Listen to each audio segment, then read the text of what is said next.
If you were an alien looking at the Instagram newsfeed, you would have to conclude that most humans spend their lives in leisure, traveling and smiling all day long. You'd assume that there were far more honeymoons than fights, far more moments of laughing so hard that you cry than actual crying, and far more successes than failures. But none of that is true. Our lives are not represented by the photos that we share. We are pretending, and it comes at a dire cost. There's been a lot said about the danger of consuming social media. After all, the sites are designed to be more addictive than crack. The articles do little more than waste your time, and the misrepresentation of how people live can lead to depression with the state of your own life. But those are the easy criticisms. The real danger of Instagram and other social media sites is not in what we consume, but in what we create. Think of it this way. Every time you post a photo, you are contributing to the creation of a persona, kind of like in a video game. You post a photo in front of the Eiffel Tower, and your sophistication stat goes up. You delete a photo where you look bad, and your beauty stat goes up. Or you share a funny meme, and your humor stat goes up. You choose these photos specifically because you want those stats to go up. You want that persona to be seen in a certain way. Everything that you leave out is also on purpose, whether it's because it's embarrassing, boring, or not who you want that persona to be. And all this is fine. Nothing is wrong with creating a persona. The problem arises when you get attached to that persona. When you look at your Instagram photos or your Facebook profile and you say, "That is me." At that point, the persona, the mask that you have decided to show people, becomes your identity. You protect it. Every selfie needs to be pretty enough, and every caption needs to be funny enough. With every single post, you are saying, "This is who I am. Judge me." And that is when you doom yourself, because that constructed identity isn't who you are. Sure, you're in that photo, but that's not how you look all the time. And sure, you did write that caption, but you're probably not that clever all the time. Those moments are fragments of your life, carefully selected to make you appear a certain way. They aren't the whole you. And so even though you crave the validation from the likes and the comments, they don't really make you happy. In fact, the more that you care about those likes, the more that I can guarantee you will be unhappy. Why? Well, first off, it takes a lot of energy to create and manage an identity. Think of all the photos that you've ever taken and deleted, the time you've spent filtering, editing, plus the work you put into getting dressed up, knowing that you'll be seen later on Instagram. Think of the time spent crafting witty tweets and captions. You are trying to control how strangers perceive your reality when you do this, and it is incredibly taxing. Second, you sacrifice your own experience to promote your identity. Last year, a girl I knew backpacked Asia, and after the first week, she was homesick and physically sick. She felt lonely and hated it, but she continued for weeks more because she was afraid of what people would think if she left. She was afraid that they would think she was a failure. The whole time, she posted smiling pictures on pristine beaches while people commented how lucky she was, which only made her feel more stuck. We don't do the things we want to do because we care more about what other people think of us than what we think of ourselves. Third, you outsource your happiness to the masses. Have you ever been bummed that you didn't get enough likes on a photo? If so, you are literally outsourcing your happiness to a mob. That kind of dependence on the reactions of others, especially strangers, is a classic road to misery. You can spend your whole life trying to please a group of people that you barely even know. Fourth, curating an identity stops you from investing in you. Getting physically fit takes months of hard work and discipline. Choosing a flattering angle, adding a filter, and taking a photo at the gym takes about 30 seconds, so it's no wonder that many people choose to work more on their persona than on themselves. It's always easier to change the persona. But when you focus on that, you don't get the benefit of actually being fit or of actually being happy. Your persona levels up while you stagnate. Fifth and lastly, curating an identity limits you. You've probably learned that you need to be a certain way on social media. For most people, that's smiley and happy. For others, that's whiny and outraged. Either way, you lock yourself into a fixed identity that dictates not only what you share, but how you act. You forget that you always have a choice on how you want to behave. Now, let me make this clear. This isn't just limited to Instagram. This happens on Facebook, on Snapchat, Reddit, Twitter, Pinterest, and yes, for those of us posting videos, it's the same on YouTube. It happens offline as well, in the way that we tell stories to build ourselves up, in the clothes, in the cars we buy to brand ourselves. We create a persona and then sacrifice our lives in order to promote it.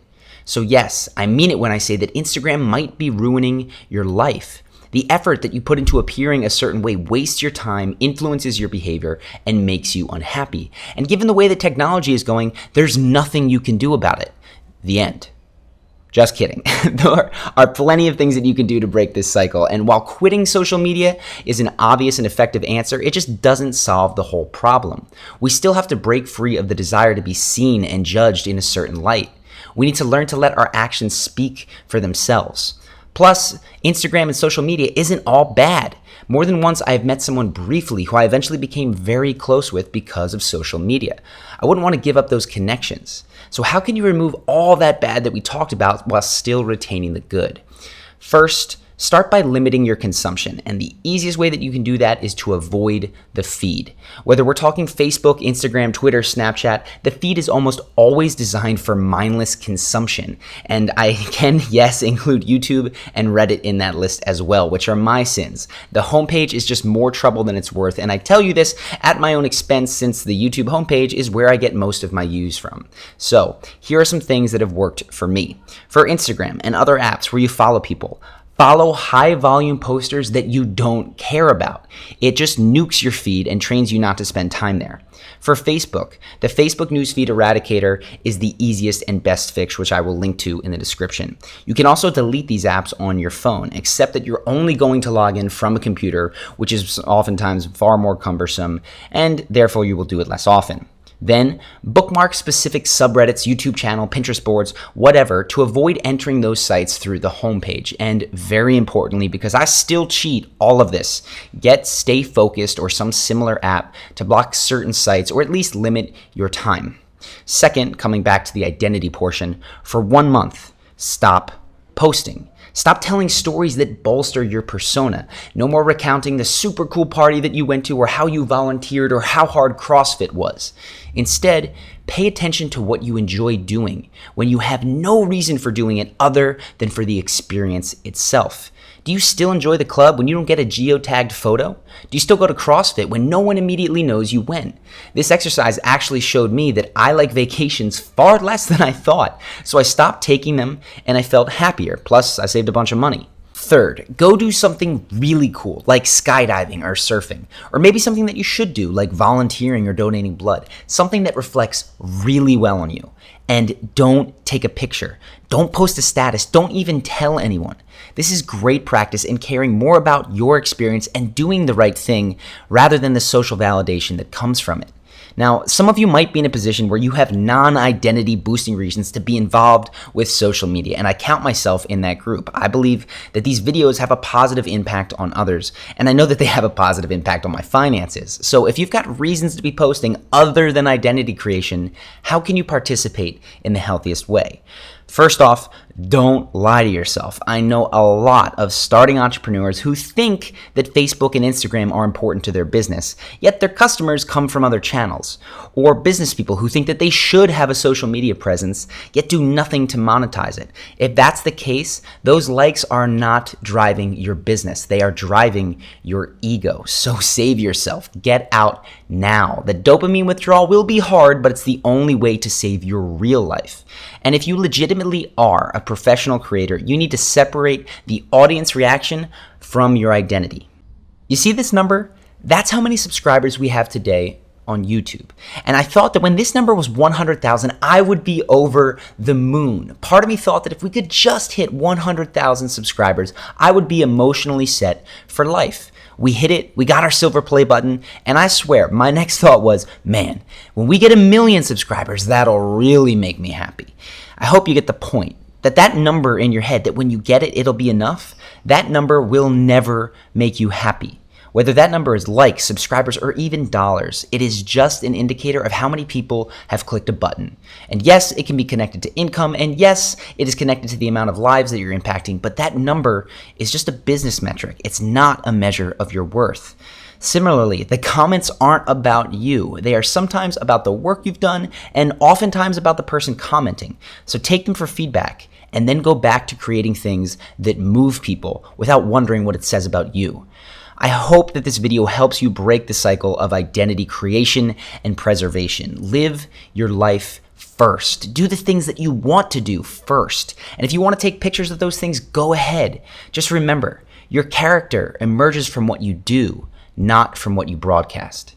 If you like this video, click on the button on the screen to subscribe. If you do, you're going to get the best tips that we have for being your most charismatic and confident self in the moments that count the most. And this video is a bit of a departure, but it still focuses on a big theme that we cover, which is self-esteem and how to build it in the right way. So if you want more every single week, click that button now. If you are a regular subscriber, please let me know what you think of this style of content in the comments. Not that it would be all the time, but I like these topics with a kind of philosophical bent. And if you do too, there will be more coming. If not, well, we'll go back to what you guys like. Anyways, I hope that you have enjoyed this, and I look forward to seeing you in the next video.